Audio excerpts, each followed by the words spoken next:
Hi hello നമസ്കാരം. പുതിയൊരു വീഡിയോയിലേക്ക് എല്ലാവർക്കും സ്വാഗതം. നീരിറക്കം, തലനീരിറങ്ങുക എന്ന അവസ്ഥയെക്കുറിച്ച് പലപ്പോഴും പലരും പരാതിപ്പെടുന്നത് കാണാം. ശരീരത്തിന് അസ്വസ്ഥതയും ശരീരഭാഗങ്ങളിൽ വേദനയും ഉണ്ടാകുന്ന പ്രത്യേക അവസ്ഥയാണ് നീർക്കെട്ട് എന്ന് പറയുന്നത്.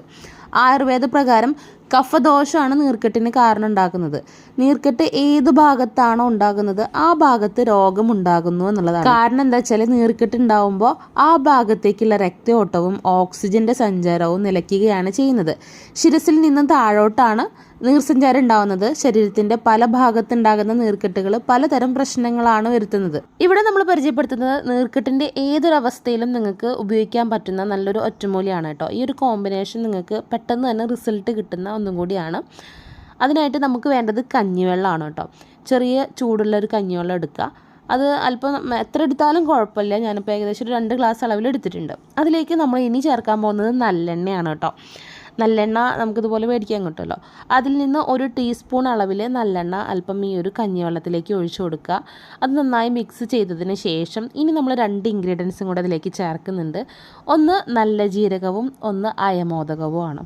ഓക്കെ, ഈ 2 നന്നായിട്ട് 1/2 ടീസ്പൂൺ അളവിൽ, ഒരാൾക്ക് ഉപയോഗിക്കാനാണെങ്കിൽ 1/2 ടീസ്പൂൺ അളവിൽ ജസ്റ്റ് ഒന്ന് ചതച്ച് കൊടുക്കുക. ചതച്ചിട്ട് ഈ ഒരു കഞ്ഞിവെള്ളത്തിൻ്റെ മിശ്രിതത്തിലേക്ക് ഇട്ട് കൊടുക്കുക. നന്നായിട്ട് മിക്സ് ചെയ്തതിന് ശേഷം ഒരു അരമണിക്കൂർ അല്ലെങ്കിൽ ഒരു 10 മിനിറ്റെങ്കിലും അറ്റ്ലീസ്റ്റ് ഒന്ന് മാറ്റി വയ്ക്കുക. അതായത് നല്ല ജീരകത്തിൻ്റെയും അയമോദകത്തിൻ്റെയും സത്ത് ഈ കഞ്ഞിവെള്ളത്തിലേക്ക്, അതായത് കഞ്ഞിവെള്ളത്തിന് ഓൾറെഡി ചെറിയ ചൂടുണ്ടാവണം കേട്ടോ, അതിലേക്ക് ഇറങ്ങി ചെല്ലാൻ വേണ്ടിയിട്ടാണ് കുറച്ച് നേരം റെസ്റ്റ് ചെയ്യാൻ വേണ്ടിയിട്ട് വെക്കുന്നത്. അതിനുശേഷം നമുക്ക് കുടിക്കാം. ഏത് സമയത്ത് വേണമെങ്കിലും കുടിക്കാം. രാവിലെ കുടിക്കുന്നതാണ് ഏറ്റവും നല്ലത്, അല്ലെങ്കിൽ രാത്രി കിടക്കാൻ പോകുന്ന സമയത്ത് നിങ്ങൾക്ക് കുടിക്കാം. ഒരു ദിവസത്തിൽ പല തവണകളായിട്ട് നിങ്ങൾക്കത് കുടിക്കാവുന്നതാണ്. തുടർച്ചയായിട്ട് ഒരു 7 ദിവസമോ അറ്റ്ലീസ്റ്റ് ഒരു 3 ദിവസമെങ്കിലും നിങ്ങൾ കുടിക്കാൻ വേണ്ടിയിട്ട് ശ്രമിക്കുക. നിങ്ങൾക്ക് നാച്ചുറലായിട്ട് തന്നെ മൂത്രത്തിലൂടെ നീർക്കെട്ട് നല്ല രീതിയിൽ പോകുന്നത് നിങ്ങൾക്ക് അറിയാൻ വേണ്ടി പറ്റും കേട്ടോ. ശരീരത്തിലെ നീര് നന്നായിട്ട് വറ്റുന്നത് നിങ്ങൾക്ക് അറിയാൻ വേണ്ടി പറ്റും. ഇവിടെ കാണിച്ചിട്ടുള്ളത് ഒരുപാട് റെമഡികളിൽ നിന്ന് ഏറ്റവും ഫലപ്രദമായിട്ട് നമ്മുടെ അടുക്കളയിൽ വെച്ച് ചെയ്യാൻ പറ്റുന്ന നല്ലൊരു റെമഡിയാണ്. അപ്പോൾ ഇത് നിങ്ങൾ ട്രൈ ചെയ്ത് നോക്കാം. ഇനി പറയാനുള്ളത് നീരിറക്കം ഒഴിവാക്കാൻ വേണ്ടിയിട്ടുള്ള സാഹചര്യങ്ങൾ ഉണ്ടാക്കുക എന്നുള്ളതാണ്. അതായത് നമ്മുടെ ശരീരത്തിൽ നീരിറക്കം എന്നുള്ളൊരു സംഭവം ഉണ്ടാവാതിരിക്കാൻ വേണ്ടിയിട്ട് നമ്മൾ ശ്രമിക്കുക. ഉദാഹരണത്തിന് നല്ല ചൂടിൽ നിന്നും വന്നിട്ട് ഉടനെ തന്നെ കുളിക്കാതിരിക്കുക. ഇനി കുളിച്ചിട്ട് പെട്ടെന്ന് തന്നെ പുറത്തേക്ക് പോവാതിരിക്കുക. ജോലി ചെയ്ത ശേഷം ഉടൻ തന്നെ ശരീരത്തിൽ തണുത്ത വെള്ളം ഒഴിക്കുക.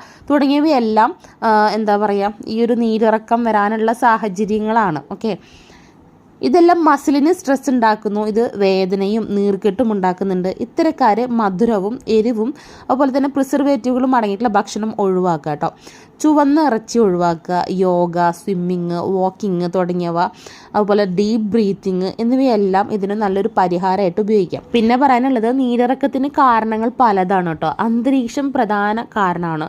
ഈർപ്പം നിറഞ്ഞ അന്തരീക്ഷം ഈ ഒരു അവസ്ഥയെ ഉണ്ടാക്കുന്നുണ്ട്. വ്യായാമം ചെയ്യുന്നത് നീരിറക്കം കുറയ്ക്കാൻ വേണ്ടിയിട്ട് ഏറെ നല്ലതാണ്. വ്യായാമത്തിലൂടെ വിയർപ്പ് പുറന്തള്ളുന്നത് ഗുണം നൽകും. പകലുറക്കം ഒഴിവാക്കുക, ചൂടുവെള്ളം കുടിക്കുക, ആരോഗ്യകരമായിട്ടുള്ള ആഹാരം, മസാലകൾ കുറയ്ക്കുക എന്നിവയെല്ലാം തന്നെ ശരീരത്തിന് പ്രതിരോധം നൽകിയിട്ട് നീരിറക്കം തടയാൻ വേണ്ടിയിട്ട് സഹായിക്കും കേട്ടോ. വീഡിയോ ഉപകാരപ്പെട്ടു കഴിഞ്ഞാൽ ലൈക്ക് ചെയ്യാൻ മറക്കരുത്. ഇതുപോലെയുള്ള നല്ല നല്ല ടിപ്സിനായിട്ട് നമ്മുടെ ചാനൽ സബ്സ്ക്രൈബ് ചെയ്യാനും മറക്കരുത്. പുതിയൊരു വീഡിയോയിൽ പുതിയൊരു ടിപ്പുമായിട്ട് വീണ്ടും കാണാം. അതുവരേക്കും it's me Mansu Akbar signing of.